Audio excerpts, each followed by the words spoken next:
हाँ जी वान्या, कैसे हैं आप? मैं ठीक हूँ। आज का क्या सवाल है आपका? मामा मेरे को ना बहुत कंफ्यूजन है कि मेरे अंदर कौन सी आर्ट है जिसको लेकर मैं आगे बढ़ सकती हूँ, जिसको करके मैं आगे बढ़ सकती हूँ।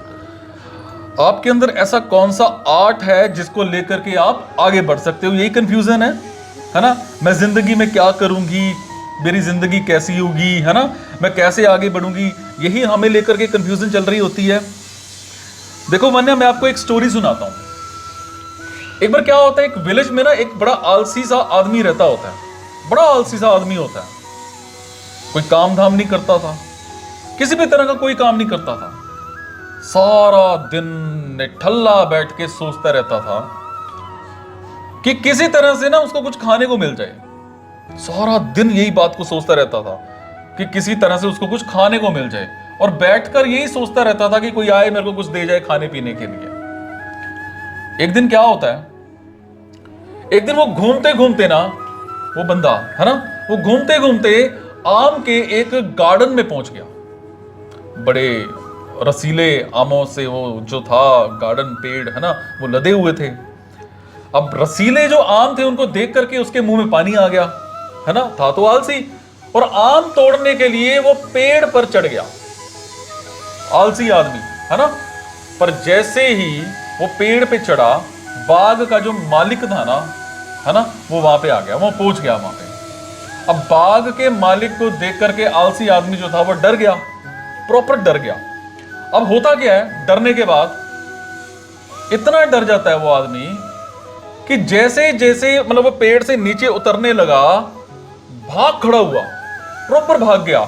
और मालिक को देख के आलसी आदमी इतना डर गया कि उतर के वहां से भागा, और भागते भागते भागते भागते वो गांव के बाहर एक जंगल में जा पहुंचा। एक जंगल था और बुरी तरह से थक गया था पूरा, है ना।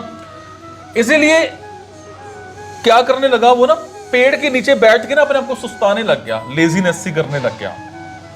फिर उसकी नजर ना एक लोमड़ी पे पड़ी, फॉक्स, समझते हो, लोमड़ी। उस लोमड़ी की एक जो टांग थी वो टूटी हुई थी और लंगड़ा करके चल रही थी, है ना। लोमड़ी को देख के आलसी आदमी सोचने लगा कि ऐसी हालत में भी, जो ऐसी हालत है उसकी, टांग टूटी हुई है, जंगली जानवरों से भरे जंगल में ये लोमड़ी बच कैसे गई? अब इसका शिकार क्यों नहीं हुआ, किसी ने इसको मारा क्यों नहीं है, हालांकि इसकी टांग टूटी हुई है। अब इसी जिज्ञासा में वो पेड़ पे चढ़ गया और वहां बैठ के देखने लगा कि अब इस लोमड़ी के साथ आगे होएगा क्या। अब थोड़ी टाइम के बाद क्या हुआ, पूरा जंगल शेर की भयंकर दहाड़ से गूंज उठा। शेर ने ना दहाड़ मार दी, प्रॉपर दहाड़ मारी। अब जिसे सुनकर सारे के सारे जानवर जो थे वो डर के भागने लगे, लेकिन जो लोमड़ी थी ना, उसकी टांग टूटी हुई थी, वो भाग नहीं सकती थी, क्योंकि टांग तो टूटी हुई थी उसकी, है ना। वो वहीं पे खड़ी रही, उसी जगह पे खड़ी रही, ठीक है। अब शेर लोमड़ी के पास आने लगा। आलसी आदमी ने सोचा कि अब शेर लोमड़ी को मार के खा जाएगा, लेकिन आगे जो हुआ, पता है क्या हुआ? बड़ा कुछ अजीब था। शेर लोमड़ी के पास पहुंच के ना खड़ा हो गया, प्रॉपर खड़ा हो गया, और उसके मुंह में एक मांस का टुकड़ा था जो उसने लोमड़ी के सामने गिरा दिया। हो रही है कंफ्यूजन? अजीब लग रहा है ना। शेर ने मांस का टुकड़ा लोमड़ी के सामने गिरा दिया। अब क्या होता है, लोमड़ी इत्मीनान से प्रॉपर, है ना, मांस के टुकड़े को प्रॉपर खाने लग गई। अब और अजीब लग रहा है। थोड़ी देर के बाद शेर जो था वो वहां से चला गया। अब होता क्या कि ये घटना देख करके आलसी आदमी सोचने लगा कि भगवान सच में मतलब है ना। उसने धरती के सारे प्राणियों के लिए, चाहे वो जानवर हो, इंसान हो, उसके खाने पीने का ना प्रॉपर प्रबंध कर रखा है ना। वो अपने घर लौट आया। घर आके 2-3 दिन बिस्तर पर लेट के वेट करने लगा कि जैसे भगवान ने शेर के द्वारा लोमड़ी के लिए भोजन भिजवाया था, वैसे ही उसको लगने लगा कि मैं अभी पड़ा रहूंगा, कोई आएगा मेरे को खाना दे जाएगा, मेरे को रोटी दे जाएगा। पर ऐसा कुछ नहीं हुआ, ऐसा कुछ भी नहीं हुआ। अब भूख से क्या था, उसकी हालत खराब होने लग गई। अब आखिरकार उसे घर से बाहर निकलना पड़ा उस आदमी को, क्योंकि कोई रोटी देने तो आया नहीं था, उसको भूख लग रही थी। और घर के बाहर उसे पेड़ के नीचे बैठे हुए एक बाबा दिखाई दिए, उनके पास गया और उसे सारी वो जंगल वाली जो सारा था सिस्टम सारा कुछ बताया, समझाया, बाबा जी भगवान मेरे साथ ऐसा क्यों कर रहे हैं। उस लोमड़ी की तो बड़ी हेल्प कर दी भगवान ने, मेरी क्यों नहीं करी, है ना। अब उनके पास जानवरों के लिए भोजन की सारा प्रबंध है ना, पर इंसानों के लिए नहीं है, ये क्यों, ऐसा क्यों है।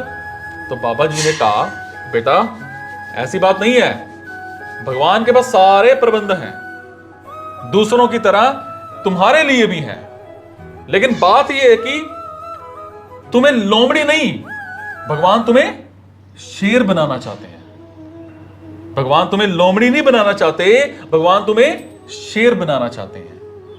सीख क्या है, हम सबके अंदर जो है ना कुछ कुछ होता है, बड़ी सारी कलाएं हमारे अंदर छुपी होती हैं, बस हम उन चीजों को पहचान नहीं पाते और अपने आप को दूसरों से कम समझ लेते हैं, है ना। और हम हेल्प की वेट करते रहते हैं, है ना, कि कोई आएगा मेरी हेल्प करेगा, है ना, हम ये वेट करते रहते हैं।